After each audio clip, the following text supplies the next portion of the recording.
Buenas tardes, bienvenidos, bienvenidas al Museo Arqueológico Nacional. Muchísimas gracias por su paciencia. Vamos a comenzar esta mesa muy especial en torno a las conexiones mediterráneas y a la arqueología española a ambos lados del Egeo. Quiero dar las gracias especialmente y la bienvenida a nuestra directora general de Patrimonio Cultural y Bellas Artes, que viene directamente desde Barcelona, desde Mundiacult, Ángeles Albert. Muchas gracias. Contamos también con la directora del Instituto Cervantes en Atenas, Pilar Tena, y los profesores Horacio González Cesteros de la Universidad Complutense de Madrid, Jaime Almansa de la Universidad de Santiago de Compostela y los profesores María Paz de Hoz, Paloma Guijarro y Juan Siñés Codoñer de la Universidad Los Tres Complutense de Madrid. En fin, muchas gracias, colegas, amigos. Tenemos también el director de la Oficina de Diplomacia Pública de la Embajada griega en Madrid. Muchas gracias por acompañarnos. En fin, esta es una mesa importante, una mesa institucional, científica, muy completa, sobre un proyecto largamente soñado, ¿no? La creación de una escuela de arqueología en Atenas. Bueno, es una materia que también en los últimos años está sonando, con eco incluso en los medios de comunicación. Y para romper un poquito el hielo, simplemente afirmar que nuestro país cuenta con una dilatada tradición de estudios helénicos, donde destacan los trabajos desarrollados tanto en Grecia como en Turquía por equipos españoles desde hace muchas décadas. También en el Museo Arqueológico Nacional, desde nuestro Departamento de Clásicas, se ha impulsado desde el año 2006 el proyecto, junto con el Museo de Arqueología de Cataluña, Iberia Graeca, para el desarrollo de proyectos de documentación e investigación y conservación del patrimonio arqueológico griego en la península ibérica. Desde las universidades, desde el Consejo Superior, se han desarrollado en las últimas décadas proyectos importantes de investigación arqueológica en Corinto, en Éfeso, en Olimpia o en la propia Atenas. Y publicaciones como la que hoy vamos a presentar, estas conexiones mediterráneas, actualidad y perspectiva de la investigación española en Grecia continental y el Egeo, que van a ahondar en esta relación con Grecia. Bien, y en este marco la necesidad de fundar, crear un espacio propio, una escuela de arqueología española en Grecia, bueno, en realidad es un tema y una idea que desde hace más de un siglo va apareciendo puntualmente en momentos diferentes de esta historia, más del último siglo, y en ese lapso de tiempo pues, se han sucedido distintos proyectos, ¿no? Iniciativas incluso privadas, ¿no? Que por una causa o por otra pues, no han llegado a cuajar, ¿no? Entre las tentativas y los hitos más importantes, pues cabe destacar las que se desarrollaron en los años 20 del siglo pasado, ¿no? Por José Ramón Mélida, que fue conservador del Museo Arqueológico Nacional, luego director entre 1916 y 1930. Posteriormente, ya en los años 90, con incluso la adquisición de una sede para la fundación de la Escuela de Arqueología por parte de José María Luzón Nogué, que fue, aquí lo tenemos, que nos acompaña hoy también, director general de Bellas Artes, director del Museo Arqueológico Nacional entre 1988 y 1991 y hoy patrono de esta casa. Y más recientemente también, en estos últimos años, a partir de 2018, con el impulso de varios investigadores de distintas universidades y el Instituto Cervantes. Bueno, hay un dato importante que algunos de ustedes seguro que conocen, y es que la inexistencia de una escuela en Grecia impide, según la ley, según la legislación griega, que los grupos de investigación españoles puedan realizar por sí mismos campañas de excavación o examinar antigüedades por su cuenta, ¿no? Y de esa manera muchas veces, como algunos compañeros nos contarán, bueno, pues se tienen que apoyar en la ayuda de otras misiones, de otras escuelas, de otros países como Suiza, por ejemplo, o Francia. Por tanto, siendo conscientes de la complejidad de este tipo de creaciones, ¿no? De este tipo de centros exteriores fuera del país, ¿no? Pues la verdad es que estamos Yo quiero pensar eso en un momento favorable, ¿no? En ese sueño de largo recorrido, y las perspectivas parecen ser buenas, aunque desde luego las dificultades seguro que son muchísimas. Antes de escuchar la esencia de esta publicación de Conexiones Mediterráneas, ambas directoras, de nuestra directora general de Patrimonio Cultural y Bellas Artes, Ángeles Albert, y la directora del Instituto Cervantes, nos van a comentar un poquito su visión de este proyecto. Ángeles, ¿te parece? Muchas gracias, Isabel. Muchas gracias a todos y a todas. Perdón por la espera, que efectivamente venía de Atocha directamente de Mondiacult, esa gran fiesta de la cultura que ha tenido a más de 160 ministros de cultura de todo el mundo concentrados, ¿no?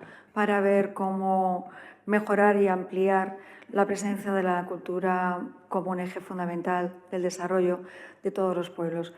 Gracias a los que están aquí en esta mesa y por haber querido presentar el libro y participar en este museo arqueológico, que es un museo de todos, ¿no? Y para todos. Muchas gracias, además, directora del Instituto Cervantes. Efectivamente, como decía nuestra directora, como decía Isabel, desde hace ya muchos, muchos años estamos barajando la posibilidad o intentando desde la arqueología y luego desde el Ministerio de Cultura la posibilidad de apoyar que pueda haber finalmente una escuela de arqueología en Atenas. Evidentemente yo, que soy arqueóloga, lo tengo clarísimo y así lo he defendido siempre. No solamente yo, en la primera fila está José María Luzón, que lo ha defendido históricamente también en las diferentes responsabilidades que ha tenido.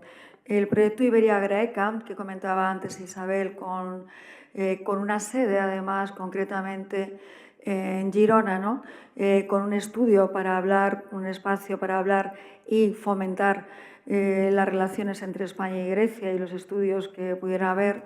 Es un proyecto que apoyamos desde la Dirección General de Patrimonio y Bellas Artes, justamente porque pensábamos que podía ayudar y ser una de esas antenas que ayudara a estar más cerca de la Escuela de Atenas. Mi sorpresa es que, pasados los años, siguen pasando el tiempo y quizá cada vez podríamos pensar que cada vez es más difícil el tener esa escuela. Yo creo que no, que estamos en una circunstancia y es una oportunidad en el momento en el que estamos. ¿Cómo se haría? ¿Quiénes son las piezas, ¿no?, del puzzle para poner en marcha una institución? Es una cuestión que podría parecer fácil, pero no lo es, y de ahí quizás radica parte de la complejidad. Si miramos a las escuelas que hay de arqueología fuera de España, por cercanía y por mi experiencia en Roma, efectivamente tenemos una escuela que es la escuela que está de arqueología, con todos los nombres, justamente en la ciudad de Roma. Es una escuela que depende del CSIC y que tiene en su ADN no solamente el trabajar en arqueología, sino también en historia, ¿no? Esa historia hasta el siglo XX.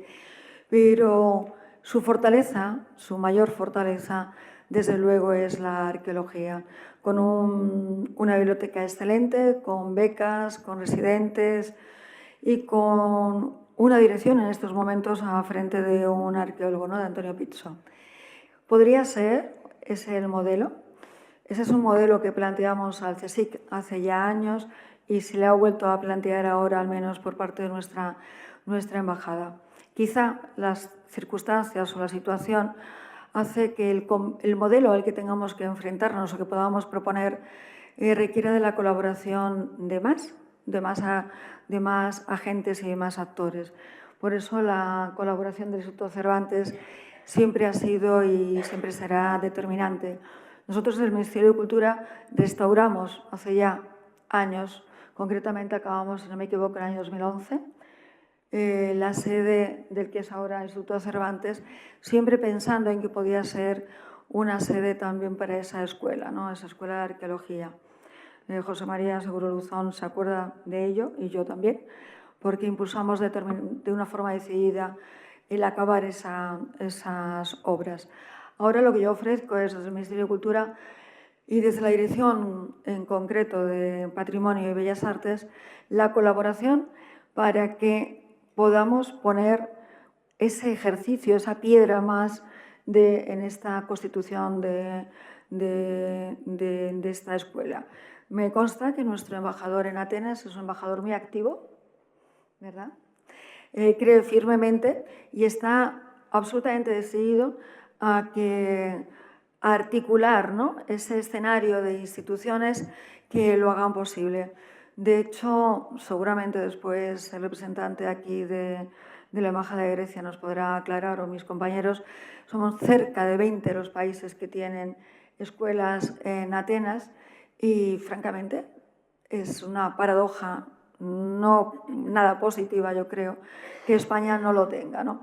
Así que, desde mi posición, agradecer a todas las universidades que estáis trabajando de las manos de otras instituciones, de otros proyectos en Atenas, por vuestra coherencia, por vuestra tenacidad, por vuestro esfuerzo, que vamos a ver aquí, ¿no?, en esta publicación después que se presentará.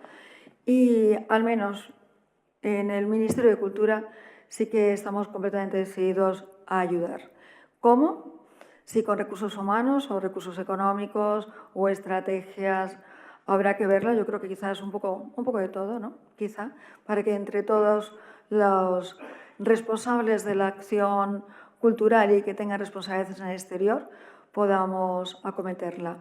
Yo me quedaría como por aquí, que yo creo que no es poco, que es la voluntad y la decisión de apoyar, y le cedería la palabra a Pilar, que está en el terreno, ¿no?, y que seguramente que de la mano de nuestro embajador tendrá algunas opciones para ver cómo hacemos, cómo nos ponemos en marcha, pero vamos, ojalá al final de la sesión de esta misma tarde, tengamos una hoja de ruta incluso marcada.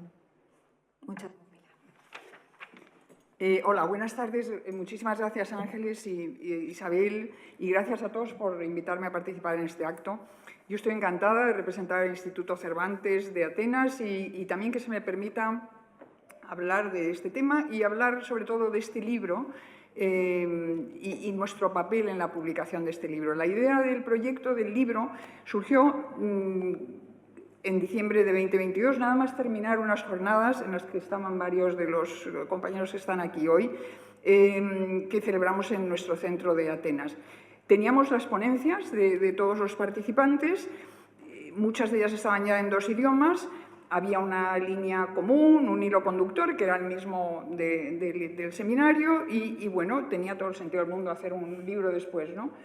Y bueno, Horacio González Cesteros asumió la coordinación, un trabajo ingente porque son muchos autores y bueno, tuvimos la suerte también del plus que ayudó a que saliera todo, de la aportación de Casa Mediterráneo, de la intervención en la publicación del libro. Bueno, un proyecto complejo, como tantas veces nos pasa a todos los que estamos aquí, que no hacemos más que meternos en líos. Salió muy bien con este libro precioso que ya hemos presentado en varios lugares. Si me permiten entrar en un plano algo personal, para mí ese seminario marcó el principio de uno de los asuntos más ilusionantes, creo, más relevantes de los años que llevo en este instituto, en este centro en Atenas. Esos días, conociendo mejor a este grupo de investigadores, de académicos, comprendí que era claramente, con otros 2 o 3 asuntos que tenemos en nuestra lista de prioridades, uno de los objetivos estratégicos más importantes y claros que teníamos desde la Embajada y desde el Cervantes, lograr la creación de una escuela de arqueología española. Como ven, y como decía Jorge Domecq, nuestro embajador, en la presentación del libro que hicimos en Atenas, en el Instituto Sueco, yo no se puede obviar lo evidente y dejar de mencionar lo que, gracias a Dios, Isabel y Ángeles han mencionado inmediatamente, ¿no?, que es the elephant in the room, ¿no? El elefante en la habitación, que todo el mundo tiene un poco miedo de entrar en el tema. Yo creo que hay que cogerlo por los cuernos, o mejor aún por los colmillos, y me ha encantado que las dos empezarais hablando de ese tema, ¿no? Que en este momento es complicado y delicado, pero que realmente está ahí y la evidencia es que hay que apoyarlo, ¿no? Yo no voy a entrar a fondo en ese tema, yo creo que no soy la persona adecuada para hacerlo. Mucho más importantes son las declaraciones que ha hecho la directora general y la directora del museo. Y sí que quiero decir que no les desvelo tampoco ningún secreto si digo que el objetivo ese tan importante pues no se ha alcanzado todavía. Pero permítanme solo un comentario, también uniéndome un poco a las predicciones que ambas han hecho. Y es que yo estoy convencida de que estamos cerca. Cerca es un concepto jurídico indeterminado, ¿no? Que decíamos en derecho, ¿no? O sea, ¿qué es cerca? Bueno, pues digamos un plazo medio. No creo que vaya a suceder dentro de 3 meses, pero tampoco creo que tardemos 5 años en lograrlo. Como esto es una carrera de fondo, lo sabe muy bien José María Luzón, que está aquí y que marcó uno de los hitos más importantes en esta carrera. Yo creo que es una carrera de fondo y va en la buena dirección. El apoyo institucional es indudable, el apoyo local es indudable, las piezas están mejor colocadas que nunca.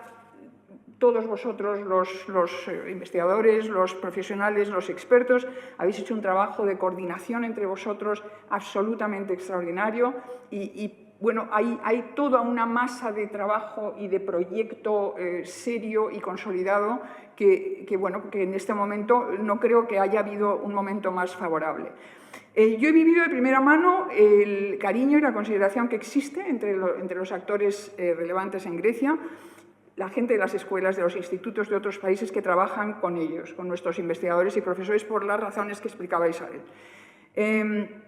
Ellos se los rifan, pero ya es hora de que nuestro país, yo al fin y al cabo represento aquí a Servicio Exterior, estoy allí, soy sensible a ese asunto, que nuestro país saque provecho de las aportaciones que ellos hacen en Grecia para reforzar nuestra imagen y la presencia del país. El Instituto Cervantes ha estado ahí siempre, desde el proyecto del 92 hasta más recientemente, cuando, por ejemplo, fuimos a ver al director del Instituto Cervantes hace unos meses, y estaba la secretaria general también, clarísimamente recibisteis el apoyo suyo, que también legitimó un poco lo que yo estoy tratando de hacer in situ, ¿no?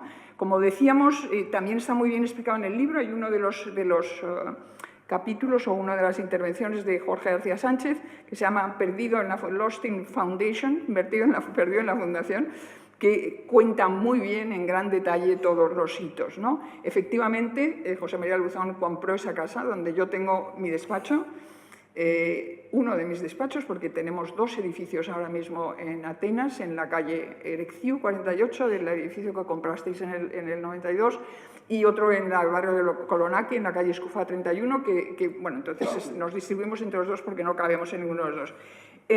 Desgraciadamente, esa casa que tú compraste con tanto cariño, con tanto entusiasmo, no sucedió lo que tenía que suceder, pero ha terminado siendo ha terminado custodiada por el Instituto Cervantes. Es una casa preciosa, preciosa, en la que es una verdadera felicidad trabajar y en donde ahí hay espacios que en un momento dado, si las cosas llegan a su término, por lo menos se podría empezar ahí. Bueno, hoy en día estos esfuerzos por crear una institución arqueológica española están más vivos que nunca. Tenemos, como explicaba la directora general, el impulso de un embajador decidido, que sabe perfectamente que ese objetivo es fundamental, tiene un valor enorme porque es la persona que puede coordinar todos los aspectos, ¿no? Desde España, los aspectos locales y tal. Yo desde esa casa de Erecciu y desde mi despacho trabajaré desde luego hasta el último día que trabaje allí para aportar todo lo que pueda a esta causa común que nos une ya para siempre, y perdonad que me he extendido demasiado. Perdón. Muchas gracias, directora general, directora del Cervantes. Vamos a continuación ahora con Horacio González y con Jaime Almansa a la presentación de esta obra. El doctor Horacio González es doctor en arqueología, con amplia experiencia en proyectos internacionales, está adscrito a la Universidad Complutense de Madrid en este momento y participa en excavaciones en la ciudad grecorromana de Éfeso, en Pompeya también, en Ostia, y es parte del grupo de trabajo de la Sociedad Española de Estudios Clásicos para la apertura de este sueño, ¿no? de esta escuela. El doctor Jaime Almansa, por su parte, está adscrito a la Universidad Santiago de Compostela. Él ha gestionado proyectos europeos importantes, cuenta con numerosas estancias internacionales y tiene un fuerte compromiso editorial también y es referente en arqueología pública. Ambos, como editores de la publicación, nos la van a presentar sintéticamente. Por favor. Bueno, la presentación la vamos a hacer en modo dual, Jaime y yo. Empiezo yo y acaba Jaime, ¿no? Antes de nada, pues muchísimas gracias a todos ustedes por acompañarnos esta tarde y, por supuesto, a nivel institucional, a las tres directoras, por sus bellas palabras, ¿no? Por su apoyo de este proyecto que esperemos en un plazo medio, no excesivamente largo, pues se pueda llevar a cabo, ¿no? Creo que llevamos esperando bastante tiempo y, como acaban de decir, estamos en un momento óptimo para que esto se materialice. Dicho esto, pues bueno, hoy vamos a presentar el libro que Jaime y yo editamos, un libro que pensábamos que era importante publicar ya en la tercera década del siglo XXI y en el cual se iban a poner de manifiesto lo que estábamos haciendo investigadores españoles, arqueólogos, filólogos, historiadores en Grecia o en relación con el pasado griego de la península ibérica y de otros países del Mediterráneo, ¿no? Las intensas relaciones económicas, sociales, ¿no? culturales que tenemos con el país heleno, pues realmente tiene unas raíces muy profundas, ¿no? Podemos hablar de la fundación de colonias griegas en la península ibérica, ¿no? La más conocida, por supuesto, Emporion, Ampurias, en la desembocadura del Fluvià, ¿no? En el norte de la provincia de Girona, pero también podemos hablar de la presencia española, ¿no? en distintos territorios del actual Estado griego, ¿no? Sobre todo a partir de la Edad Media, de finales de la Edad Media, la presencia catalana en Atenas, en Corinto, en Rodas, ¿no? A través de los caballeros de la Orden de San Juan de Jerusalén, incluso en Castelorizo, ¿no? La isla más oriental de todas las griegas. Pero bueno, hoy, como decimos, también vamos a hacer referencia a este proceso que empieza a ser ya un poco largo, ¿no? Que se inició en 2022. Se inició, permítanme que se lo diga, ¿no? Es un poco más personal, con una llamada que hice yo al Instituto Cervantes de Atenas, hablando con la anterior directora, antes de que llegase Pilar Tena, Cristina Conde, ¿no? Pues simplemente solicitándole ayuda para llevar a cabo unas jornadas dentro de uno de mis proyectos de investigación en el Instituto Cervantes de la capital griega. Mi sorpresa fue que la directora de Cervantes me pidió hacer una reunión a tres con el delegado cultural de la Embajada Española, Ivo Pascual Herrera, y en esa reunión prácticamente no hablamos para nada de las jornadas que quería organizar yo, sino de retomar con fuerza el proyecto de creación de una escuela española de estudios helénicos en la capital griega.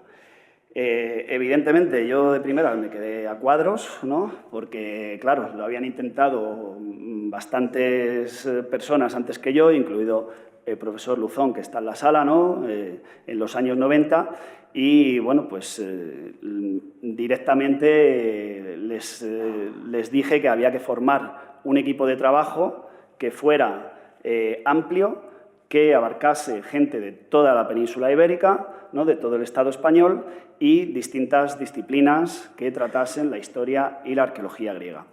A partir de ahí empezamos a trabajar, nos constituimos como grupo dentro de la Sociedad Española de Estudios Clásicos, una sociedad con muchísimos socios dedicada al estudio de la antigüedad griega y romana, y en diciembre de 2022 se celebraron las jornadas que han dado lugar a esta publicación en la sede del Instituto Cervantes en la calle Escufá, en el barrio de Kolonaki de Atenas. También llevamos a cabo, ¿no?, un poco de difusión de nuestro proyecto, apareciendo en periódicos de tirada nacional, ¿no?, el ABC, La Razón, El País también, o apareciendo en distintas emisoras de radio.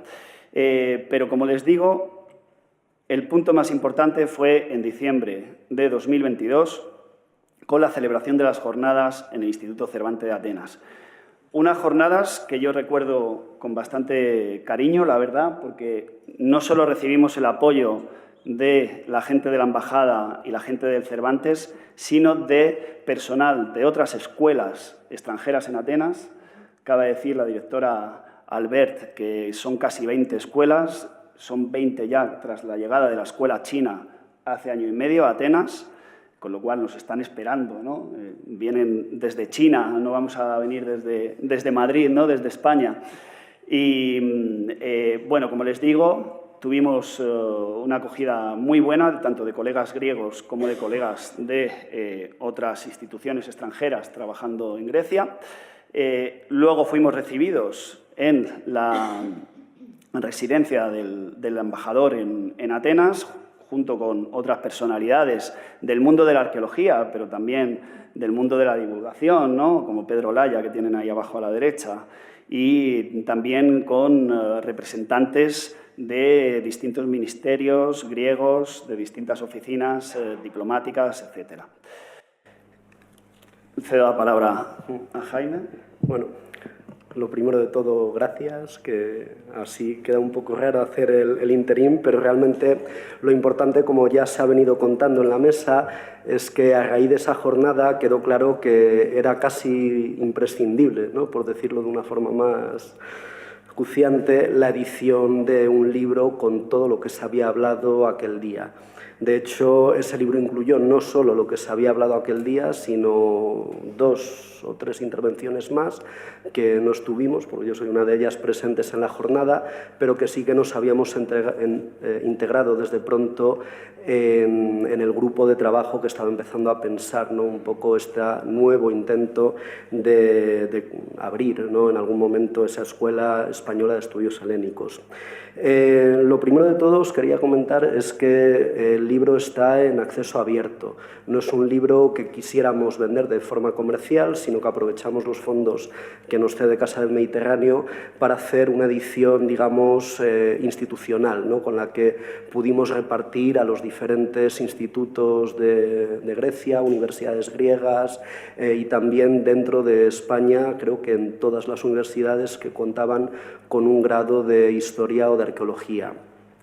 Con el QR, si tenéis internet, podéis descargarlo, si no simplemente poniendo en Google Conexiones Mediterráneas PDF, os aparecerá seguramente el enlace a Digital CSIC, que es el repositorio en el que se encuentra, aprovechando que en aquel momento estaba yo todavía en el Consejo Superior de Investigaciones Científicas. La verdad es que la edición fue bastante rápida, ¿no? Una vez que ya teníamos todos los materiales y se aseguró que teníamos financiación para poder seguir adelante, fue cuestión de empezar a trabajar, ¿no?, y conseguimos pues un producto bastante bonito. Y no lo digo porque la parte de producción haya sido responsabilidad mía, pero bueno, quisimos cuidar un poco también la imagen, ¿no?, el sentido de tener algo que mostrara que hacemos cosas muy bien, no solo desde la investigación, sino en todos los sentidos. Y bueno, de ese modo, ¿no?, pues de alguna manera ahora hemos llegado hasta este momento con ello. El libro cuenta con 12 capítulos, además de una introducción de mi compañero Horacio y 3 prólogos, ¿no?, de, digamos, las 3 instituciones que estuvieron más implicadas en todo el proceso, que eran la Embajada de España, con el embajador en aquel momento, Carles Casajuana, con el Instituto Cervantes y su directora Pilar Tena, que nos acompaña hoy, y con Andrés Perelló, que es el director de Casa Mediterráneo, que es a quien más tenemos que agradecer esta edición porque fue la institución que financió la producción de la misma, ¿no? Y bueno, lo que sí que queríamos un poco a partir de este momento es contaros en más detalle de qué va el libro, ¿no? Porque al final lo que se trataba era de mostrar todo ese gran trabajo que llevamos décadas haciendo en Grecia y el entorno heleno y que bueno, vamos a intentar hacer de una forma muy rápida. Yo comenzaré con los primeros capítulos, después Horacio seguirá con unos cuantos más que están más cerca de su ámbito de trabajo y ya cerraré con los últimos, incluido también el mío. El primero, que es del profesor Domínguez Monedero, de la Universidad Autónoma de Madrid, cuenta principalmente los dos grandes proyectos que desarrolló en Grecia con el apoyo no muy cercano de las instituciones locales, porque al final era la única forma de poder trabajar allí. Y de hecho, en aquel momento, donde todavía la cosa era un poco más difícil que ahora, pues era algo bastante encomiable. El primero, ¿no? Bueno, ahí hemos puesto unas imágenes, era en la zona del Ócrido Occidental, que para que se hagan una idea, es el paso natural a las Termópilas, ¿no? En aquel famoso momento en el que pues los espartanos de Leónidas paran el ejército de Jerjes, y allí desarrollaron, en aquel momento, hace ya más de 20 años, un primer sistema de información geográfica, que aunque ahora es muy común en arqueología, en aquel momento era bastante innovador, y también una serie de prospecciones geofísicas para tratar de entender mejor el paisaje antiguo, ¿no? de la zona. Y después su equipo se movió un poco a la otra parte del Peloponeso, al Épiro, que es la zona, digamos, noroeste, perdón que soy disléxico, que es la que linda, digamos, con Albania, y ahí estuvieron bastantes años haciendo una serie de prospecciones en las que pudieron un poco mapear y documentar cómo era, ¿no? la distribución espacial de los yacimientos arqueológicos helenísticos y previos en la región.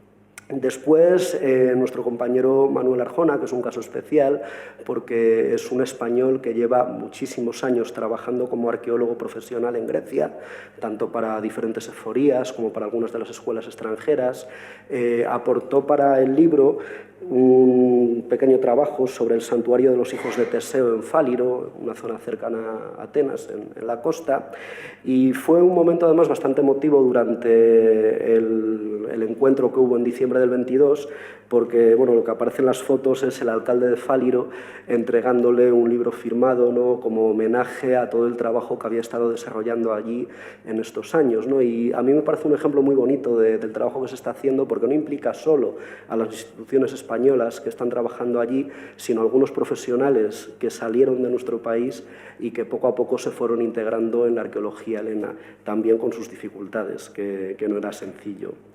Y bueno, después tenemos también a otro de los compañeros, el profesor Raimon Graels, de la Universidad de Alicante, que pasó muchísimos años en Alemania y estuvo trabajando en Grecia a través del DAI, que tenemos al director del capítulo español aquí en la sala hoy, trabajando en Olimpia y en la propia Atenas, ¿no? Y bueno, el DAI sigue colaborando con ellos, pero él trabajaba sobre todo con el tema de metalurgia, ¿no? Y la importancia que tuvo el mundo macedonio para el desarrollo de la economía griega. Pues siempre se había tenido un poco esa idea de que la Grecia clásica era Grecia y los macedonios eran bárbaros, pero la Macedonia, incluso antes de Filipo, Alejandro y demás, pues tuvo un papel fundamental en el desarrollo del mundo griego. Y con esto le devuelvo la palabra.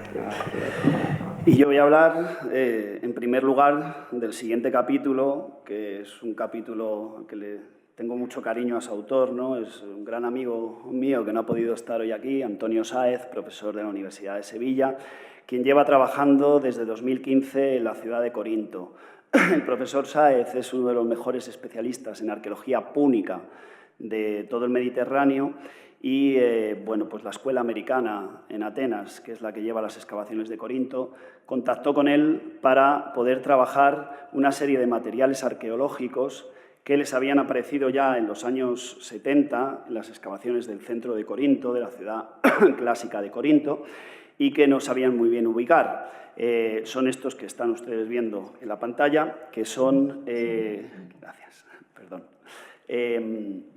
Son envases de transporte de la zona del Círculo del Estrecho, de la zona de Cádiz y de Málaga. De hecho, ahora vamos a ver cómo los analizaron y demás, que llegaron a la Corinto clásica, ¿no?, a mediados del siglo V a.C. Algunas de estas ánforas presentan todavía restos de sus contenidos, pescados en salazones. Después de los análisis que ha llevado a cabo el equipo del doctor Sáez, pues han podido determinar que se trata principalmente de atún rojo, ¿no?, atún de pescado en las almadrabas del sur de la península ibérica. Y esta información arqueológica es muy importante a la hora de contrastarla con la información que nos transmiten las fuentes escritas también en el siglo V a.C., desde la zona de Grecia, cuando empiezan a hablar de aquellos pescados famosos de la zona de Gadir, ¿no?, de la zona de la actual Cádiz, que son consumidos tanto en Atenas como en Corinto, como en otros puntos de la geografía griega de estos momentos, ¿no?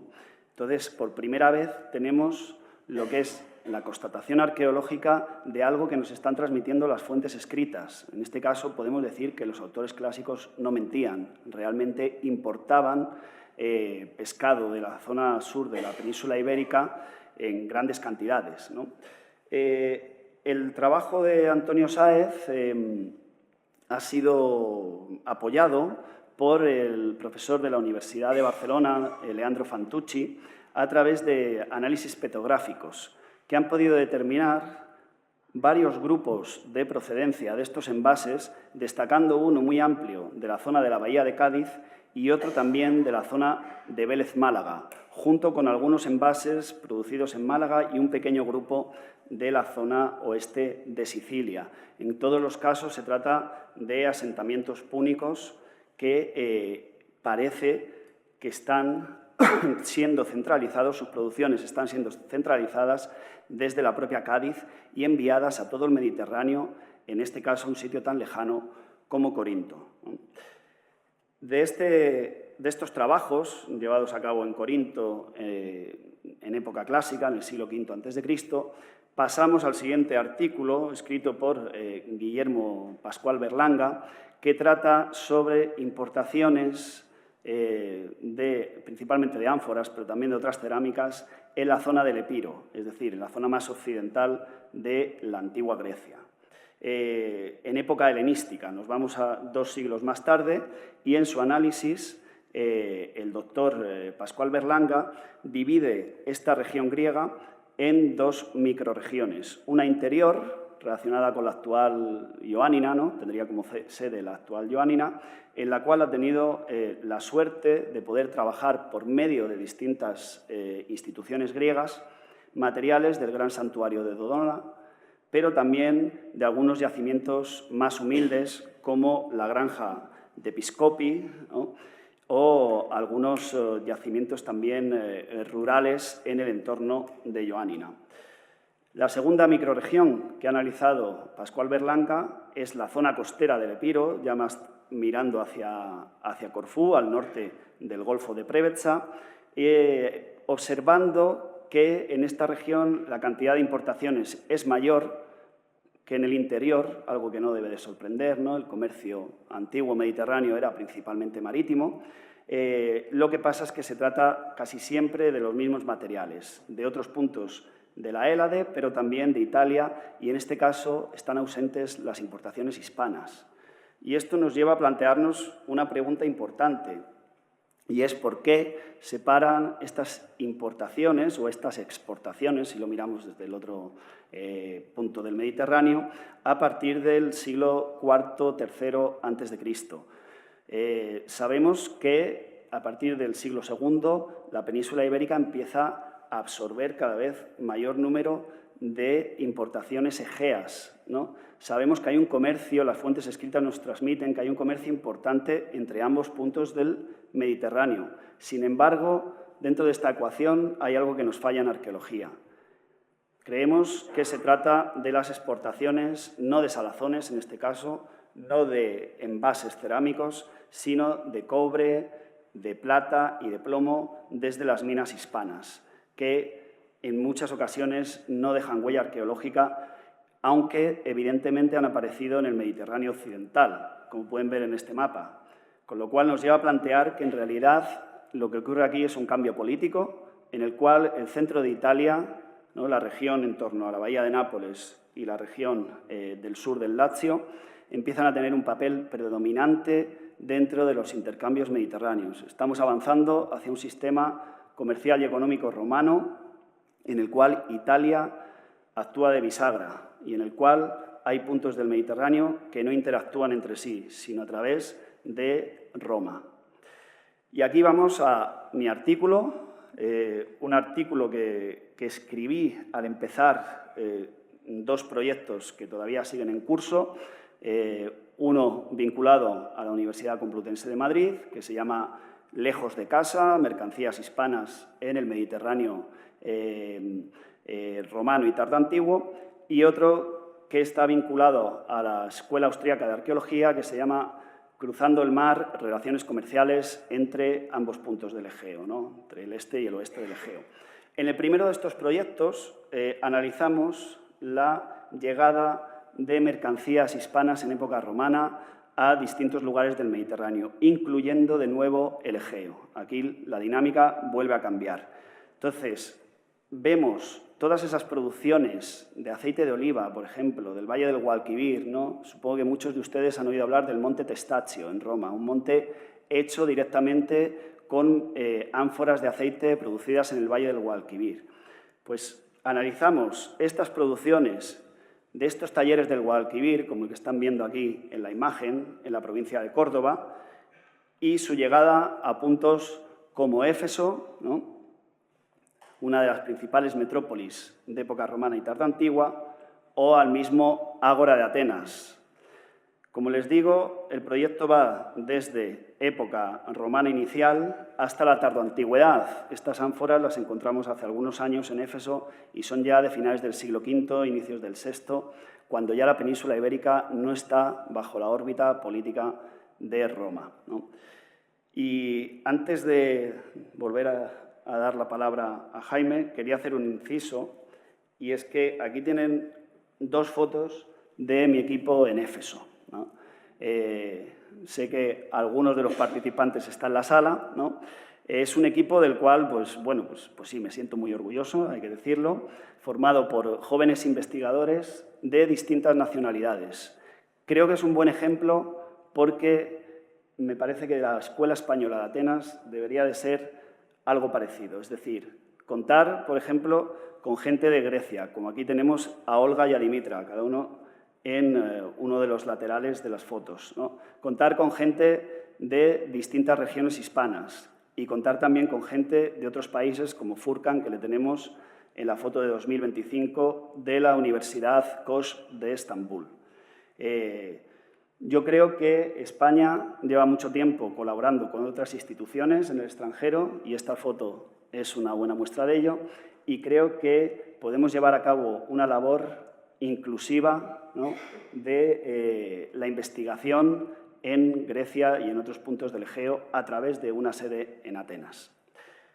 Y bueno, siguiendo con los artículos del libro, el último que trata la cultura material es el escrito por el profesor Adolfo Fernández Fernández de la Universidad de Vigo y sus colaboradores, que trata sobre su proyecto, una vez más vinculado a la Escuela Americana en Atenas, su proyecto en el puerto occidental de Corinto, en Legion, donde llevan trabajando desde hace 4 años. Es un proyecto que se centra de nuevo en la cultura material, ¿no?, y que está viendo nuevas pautas comerciales, económicas, en todo lo que es el Corinto romano y tardoantiguo.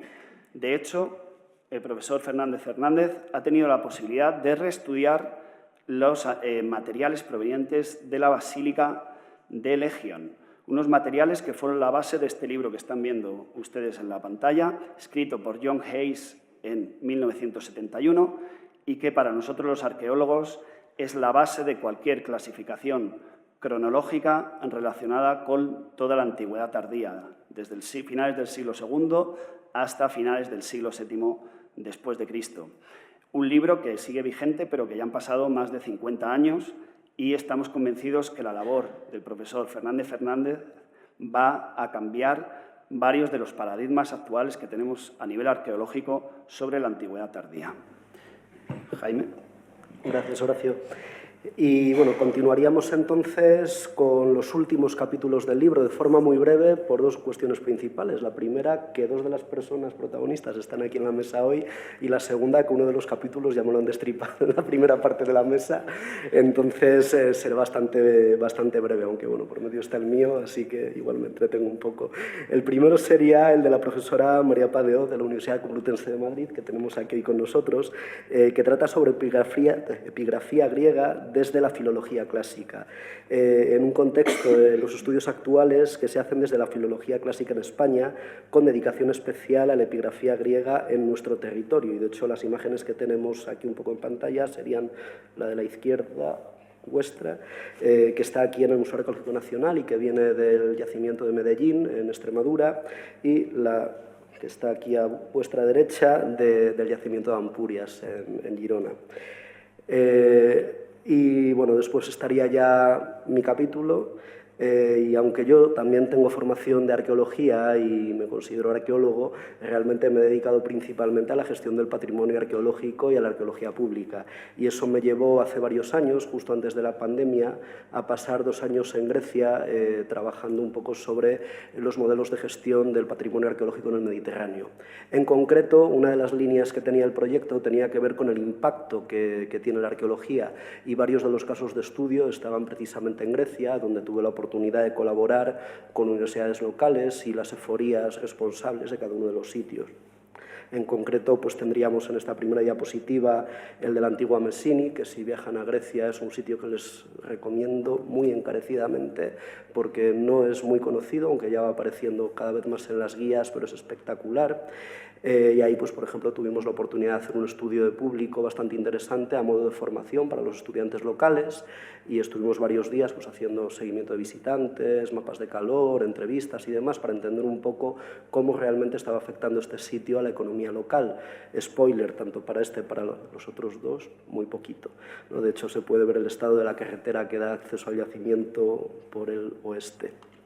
Y además, pues bueno, tuve la oportunidad también de trabajar en otros 2 sitios bastante representativos e importantes para la historia, sobre todo de la época tardía romana, que sería el caso de Rotonda, que es patrimonio mundial, que es la imagen de su izquierda, que bueno, comenzó siendo una basílica, se convirtió en iglesia, después en mezquita, después otra vez en iglesia, ahora es un museo con un poquito de iglesia todavía, pero tenía como importante que era uno de los últimos minaretes que quedaron en pie después del intercambio de población en 1922 entre Turquía y Grecia, ¿no? Y de hecho ha sido un sitio bastante controvertido, pero que todavía hoy tiene un peso importante. La realidad, que si no fuera por la universidad y las reprografías y cafeterías que hay en la zona, el barrio estaría completamente muerto, a pesar de estar en la Vía Egnatia.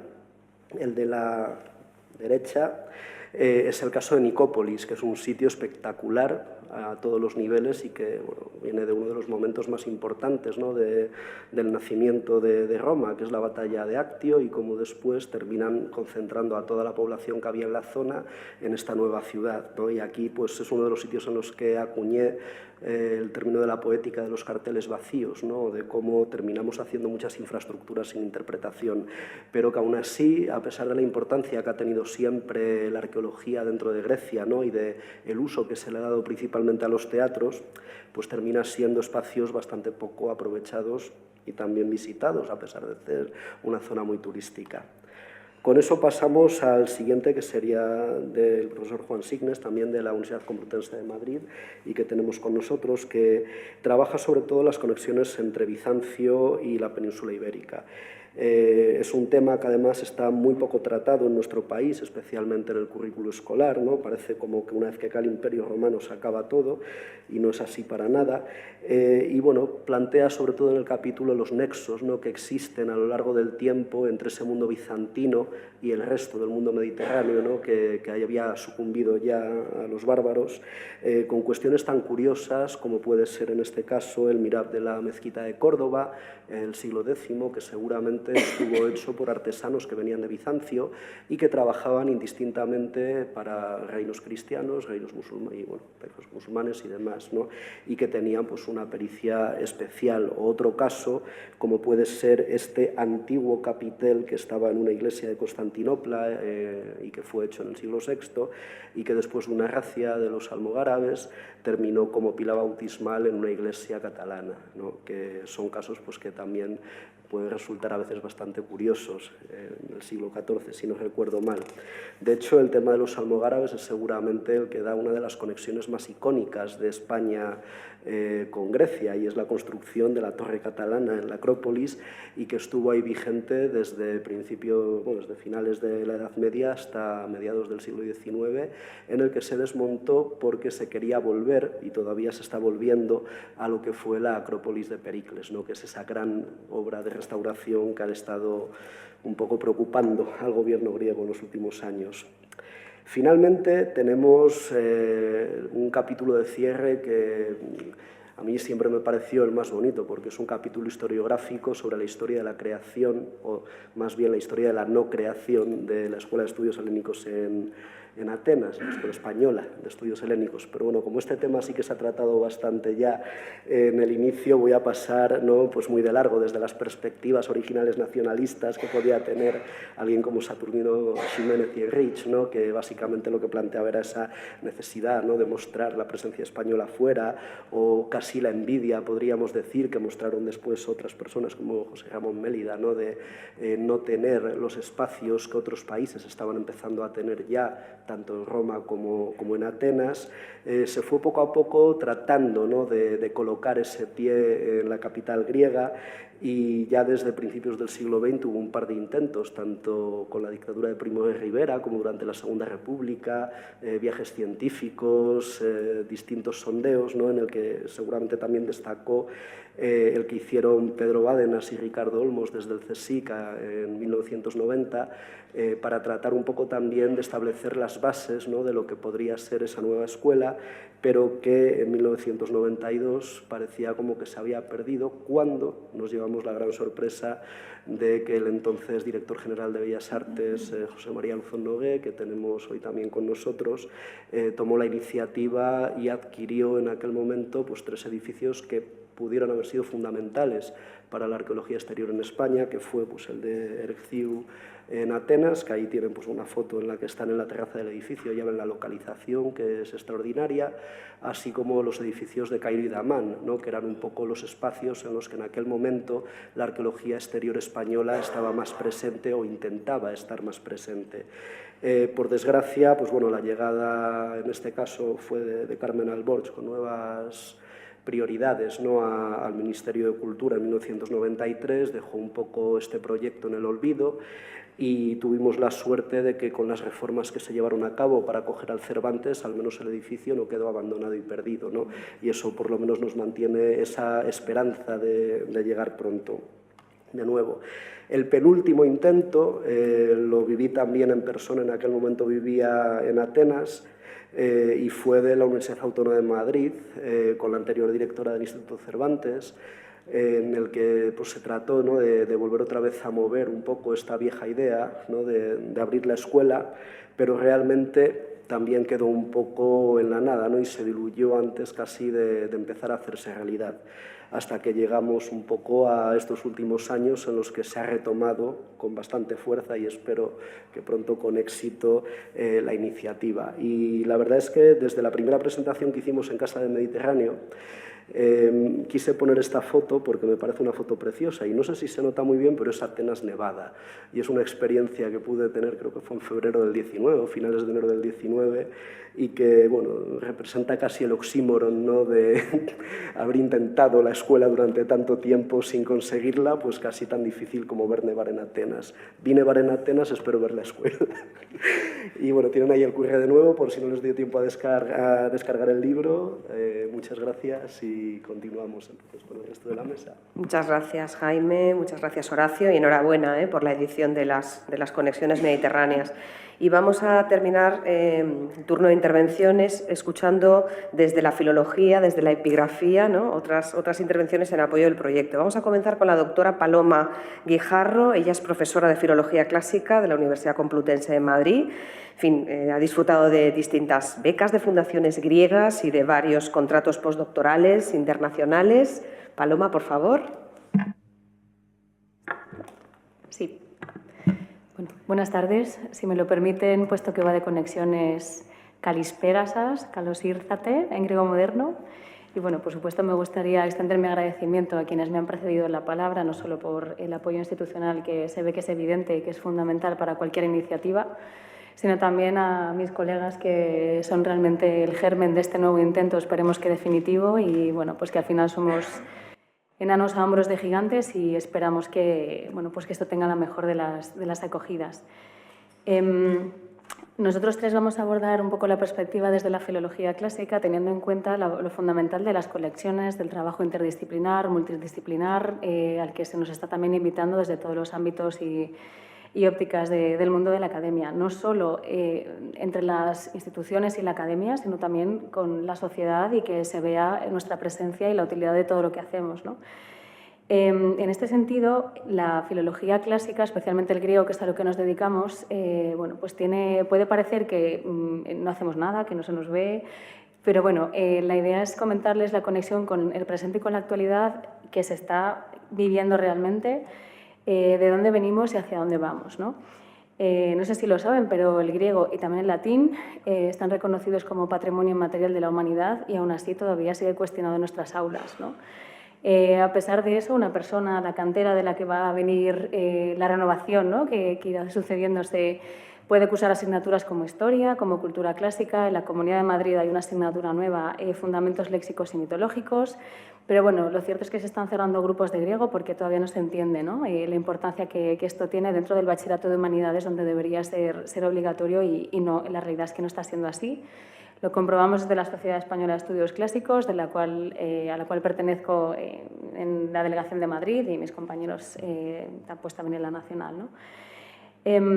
Pero de aquí, a pesar de todo, se está haciendo un grandísimo esfuerzo que consiguen que tengamos las aulas llenas. Para que se hagan una idea y darles datos, en el grado de Filología Clásica de la Complutense hemos superado la oferta de matrícula que podemos ofrecer. Y lo mismo con el doble grado que tenemos con Historia. Estamos por encima de las plazas que podemos ofrecer y la gente se está quedando fuera. Esto es una grandísima noticia y no es tanto la labor de la universidad, sino que realmente es la labor que se está haciendo desde los centros de secundaria con escasísimos recursos, muy pocos alumnos y muchas veces por la oposición de las instituciones locales, ¿no? Entonces, bueno, creo que es mi deber también que esto se sepa, que hay mucho interés por estas generaciones de Cristal, Z, UWH y lo que sea, pero que realmente están ahí y para nosotros es un gusto poder decirlo, ¿no? De tal manera que en primero llegamos a los 90 alumnos tranquilamente. En primero, gente que está estudiando griego en el siglo XXI. Nuestros másteres también cuentan de bastante vitalidad. Para la especialidad de Filología Clásica, solo nuestro máster, por ejemplo, del profesorado de la Complutense cuenta con 20 alumnos. Lo tenemos también en la Autónoma, está también en la UNED. Quiero decir que, dándoles datos, pero si hablamos de la UNED, de la Universidad Nacional de Educación a Distancia, que cubre toda España, el máster de investigación, por ejemplo, llega a los 100 alumnos del mundo clásico y su proyección en la cultura occidental. Quiero decir que sí que hacemos mucho, se nos ve, y una de las razones por las que estamos aquí es precisamente no para quedarnos hacia adentro, sino para sacar hacia afuera todo esto, ¿no? y que se vea la vitalidad y la salud de la que goza toda esta cultura y esta herencia que tenemos y que a veces tampoco valoramos, ¿no? Actualmente se puede cursar Historia en las 5 universidades públicas de Madrid, 5 de las 6, la Politécnica no, obviamente, Arqueología a veces extendida como grado propio, tenemos dobles grados y en nuestro caso vamos a abrir, hay un proyecto muy sólido, ya está aprobado para abrir un doble grado no solo con Historia, que ya lo tenemos, sino con Filosofía, pues en un par de cursos. Es decir, bueno, y otra buena noticia es que hemos sido de los pocos grados en toda la Facultad de Filología que no ha bajado matrícula. Seguimos con una clientela abonada frente a la oferta que está recibiendo de manera negativa de las universidades privadas y que están haciendo que caiga de manera radical la matrícula en todas las universidades y concretamente en nuestra universidad.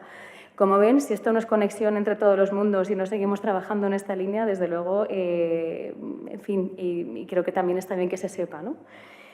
En cuanto a los programas de doctorado, por ejemplo, que es de donde viene la cantera, que luego investigará y que querrá ir a la Escuela Arqueológica de España y poder disfrutar de estancias de investigación más allá de los investigadores que ya somos doctores, pues le he consultado a mi colega Juan Signes, que es el coordinador de uno de los programas de doctorado, Estudios del Mundo Antiguo, compartido entre la Autónoma y la Complutense, y hay más o menos unos 80 alumnos inscritos.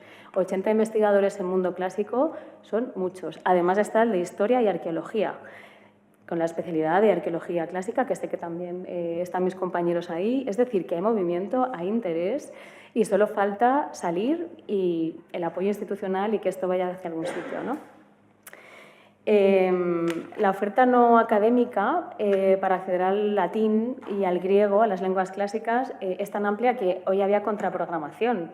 No sé si han visto un poco, pero la Fundación Juan Marc hoy empezaban los ciclos de conferencias sobre las monedas en el mundo antiguo. Mis compañeros de la Sociedad de Estudios Clásicos inauguraban el 31º 31 años ya, ciclo de conferencias de la Sociedad de Estudios Clásicos. Venía Lola Pons, que es catedrática de Románicas de la Universidad de Sevilla. Es decir, la semana que viene empiezan 2 encuentros epigráficos en nuestra universidad, uno que organiza la doctora de Oz con su propio proyecto de investigación, que habla de la epigrafía y esa menor, y yo misma llevo ya 10 años organizando un seminario de epigrafía griega y latina para los estudiantes, que durante 10 años ha tenido 30 matriculados por amor al arte como complemento formativo en sus estudios. O sea, la oferta cultural es tremenda, ¿no? Y no puedo hablar de todas ellas, pero cada vez que hay una actividad, la Semana de la Ciencia, pues el año pasado la organizamos para enseñar a los institutos cómo se leen tablillas micénicas en el segundo milenio e inscripciones del primer milenio, y tuvimos que abrir 3 jornadas más porque superábamos las 150 personas inscritas. Estamos en la Noche de los Investigadores, en fin, en numerosas actividades, también se organizan viajes, recitales, todo esto con la... En fin, estamos muy cansados, pero estamos aquí y seguiremos estando, y creo que es importante que se vea, ¿no? Pese a todo las inconveniencias o problemas que vamos encontrando, ¿no? Y no son iniciativas individuales, que hay muchas, sino hay muchas asociaciones detrás. La Sociedad Española de Estudios Clásicos es una de ellas, con sus distintas delegaciones, pero también está la Fundación Pastor de Estudios Clásicos en Madrid, que hace una labor inmensa, y todo esto revierte en lo que se conocen como las actividades de transferencia, ¿no? Y esta es una de ellas, y nos sentimos también muy halagados de la presencia del público, de la paciencia también después de la pequeña espera, ¿no? y de la acogida que está teniendo. ¿Y qué ocurre con la investigación, ¿no? Y voy a hacer una introducción y luego ya cederé la palabra a mi compañera, que terminará de abundar un poco en esta línea. Pues bueno, resulta que por lo menos en Filología Clásica, de manera constante, nuestros alumnos están recibiendo premios extraordinarios de doctorado en todas las convocatorias de contratos predoctorales. Hay investigadores de Filología Clásica que compiten con otras disciplinas. Pero el problema es que, claro, luego uno quiere investigar y le tiene una beca, un contrato, se puede ir 1 mes o 2, pero como fue mi caso, pues yo acabé la tesis y quería acabar la tesis y tenía que irme más de 1 mes. Bueno, pues acabé ganando una beca de una fundación para estar 1 año en Atenas, que era del Estado griego, ni siquiera era para Filología Clásica, pero bueno, lo conseguí y ahí estuve, ¿no? Eso sí, me tuve que albergar en la escuela finlandesa, pedir permiso a la francesa, hablar con todos mis contactos para poder ir a la escuela americana, en fin, y creo que esto muchos de los que están en esta mesa habrán compartido el mismo problema. Y al final la pregunta es si haciendo todo esto y con la calidad de la investigación y los proyectos que se está llevando a cabo, proyectos nacionales, proyectos internacionales, hacemos todo esto, ¿qué no conseguiríamos hacer con unas conexiones firmes y sólidas entre los 2 países que nos permitan el acceso a las fuentes primarias, ¿no? En mi caso me centraré en hablar un poco de la investigación en España. Tuvimos mucha suerte con lo que tiene que ver con la micenología y los estudios micénicos, que si no están muy familiarizados, supongo que muchos sí. Es el griego anterior a Homero, que se encuentra en el segundo milenio en tablillas que se han conservado en barro, que se cocieron, se quemaron por una serie de deflagraciones que hubo y se han conservado de manera milagrosa. Pues esto forma parte de la ciencia de la epigrafía con la que trabajamos, y muchas de esas tablillas obviamente no están en España, ¿no? Y no están en España, sino muchas en Grecia o fuera de ahí. La cuestión es que España llegó pronto a esto, porque Michael Ventris, que era arquitecto de profesión, fue el primero que dijo que aquello que estaba escrito en silabario, no en alfabeto, porque el griego se escribe en silabario en el segundo milenio y en alfabeto en el primer milenio, pues que aquello era griego. Esto ocurre en el año 52. Pues miren, en el año 1951 ya se había fundado la primera revista expresamente dedicada a estudios egeos en la Universidad de Salamanca, Minos, revista de Filología Egea, por el profesor Antonio Tobar, catedrático de latín de la Universidad de Salamanca, y por el italiano Emilio Peruzzi, en el año 51. Claro, frente a otras disciplinas a las que llegamos tarde, a la micenología llegamos justo cuando estaba floreciente la filología clásica en España, con grandes nombres que seguro que conocen y a los que me referiré algunos en lo que viene a continuación. Esta revista ha sido fundamental para los estudios de micenología y de estudios egeos del segundo milenio hasta los años 2000, en los que la revista ya está de capa caída y hay otras que la han relevado, pero durante todo ese arco de tiempo permitió a España ser puntera en las investigaciones. Y llegamos justo a ese momento en el que se estaba descifrando, trabajando con el griego micénico del segundo milenio y publicándose todo el material, hasta el punto de que, por ejemplo, el propio Antonio Tobar y uno de sus discípulos más eminentes, Martín Sánchez Ruy Pérez, que ha creado una escuela muy importante también en la Complutense, acudieron como invitados al primer coloquio internacional de micenología que se organizó en el año 56 en Gif-sur-Yvette por los profesores Pierre Chantraine y Michel Lejeune. Cualquier persona que conozca estos dos nombres sabe que son los manuales por los que todos seguimos pasando en el año 2025 y en futuros años. Pues ahí estuvieron invitados a participar de este coloquio. Otro discípulo de Tobar, el profesor Francisco Rodríguez Adrados, muy conocido y, en fin, uno de los últimos de esta vieja escuela que nos ha dejado, comenzó en los años 50 a trabajar en micénico y precisamente de estos dos profesores, de Ruy Pérez y de Adrados, como se los conoce en la academia, como muchos sabrán, parte la tradición del estudio del micénico en España. Lo que ha aportado la Escuela Española de Micenología al panorama internacional es realmente fascinante. Por ejemplo, en las ediciones de textos, hasta el punto que José Luis Melena, que era el catedrático de griego de la Universidad de País Vasco, jubilado pero en activo, acaba de publicar ahora mismo el último volumen de las inscripciones de Pilo. Entonces, seguimos ahí en primera línea, ¿no? El único diccionario que existe de griego micénico lengua actual es el español. No hay micénico inglés, no hay micénico griego, solo es el español y se publicó entre el 85 y el 93 por el profesor Francisco Aurajorro en la Universidad de Alicante. Actualmente una de las mejores gramáticas de micénico que hay es elaborada por dos profesores de la Complutense, Alberto Bernabé y Eugenio Luján, que se publicó en el 2006, en el 2020 ha tenido una edición y actualmente la Universidad de Cambridge está traduciéndola al inglés para que se convierta en el manual de referencia. A lo mejor a muchos les suenan otros nombres, como José Luis García Ramón, que fue el catedrático de indoeuropeo en la Universidad de Köln. Es uno de los lingüistas más revelantes en el ámbito del griego y las lenguas indoeuropeas, con especial atención a la onomástica. Carlos Varías García es referente para el estudio de los textos de Micenas, sobre todo gracias a su tesis doctoral del 93, que inaugura la práctica del estudio de textos en su contexto arqueológico. Les puedo hablar de varios nombres, pero actualmente de los pocos proyectos que existen en micénico en el mundo, uno de ellos, que ya va por su segunda edición, lo tiene un profesor de la Universidad Nacional de Educación a Distancia, Juan Piquero, que es el segundo que le dan del Ministerio, que está relacionado con el léxico religioso del micénico, y este segundo es continuidad, ruptura e integración, y tiene a todos los investigadores que les he mencionado anteriormente incluidos, más investigadores de primera línea de otras escuelas como la italiana en este proyecto. Es decir, toda la gente que está haciendo cosas de micenología en un primer nivel forma parte de este proyecto que actualmente se está celebrando en España. Y como último apunte sobre la investigación de la micenología y la relación entre Grecia y España en este punto, la primera semana de septiembre se organizó el 16º Coloquio Internacional de Micenología. Se celebra solo cada 5 años y es el último respecto a aquel de 1950 que se organizó por primera vez y se lo trajeron a España y ha contado con una cantidad de investigadores que han venido de Estados Unidos, de Australia, de un montón de países europeos, ¿no?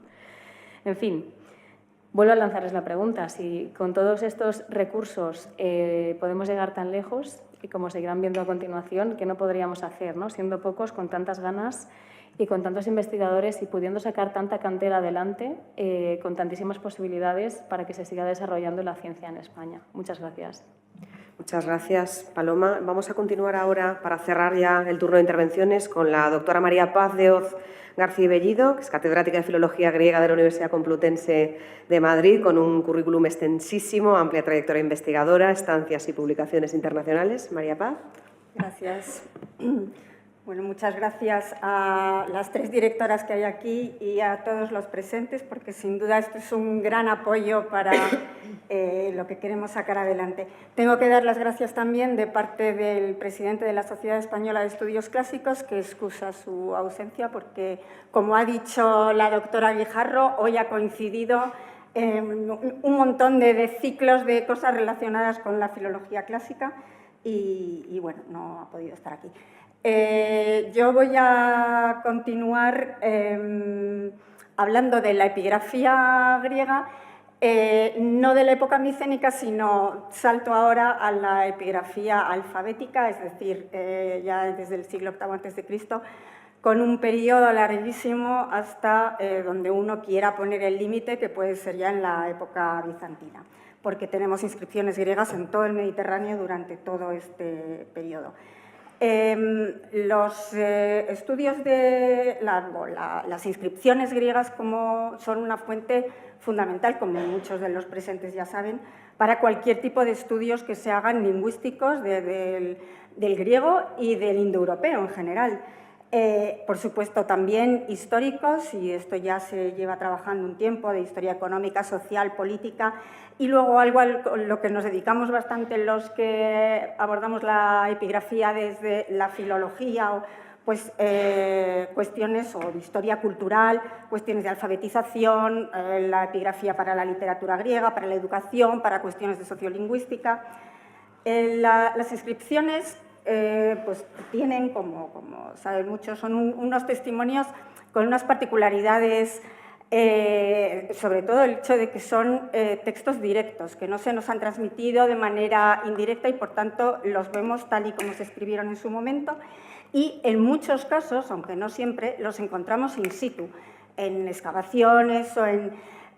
Esto es muy importante, tiene sus ventajas y sus desventajas, pero cuando uno los puede estudiar realmente in situ y tiene el enorme valor añadido respecto a otro tipo de textos, que se puede ver claramente y se puede estudiar la relación entre el contenido del texto, el soporte en el que está inscrito y el espacio en el que se ha colocado o se ha encontrado ese soporte escrito.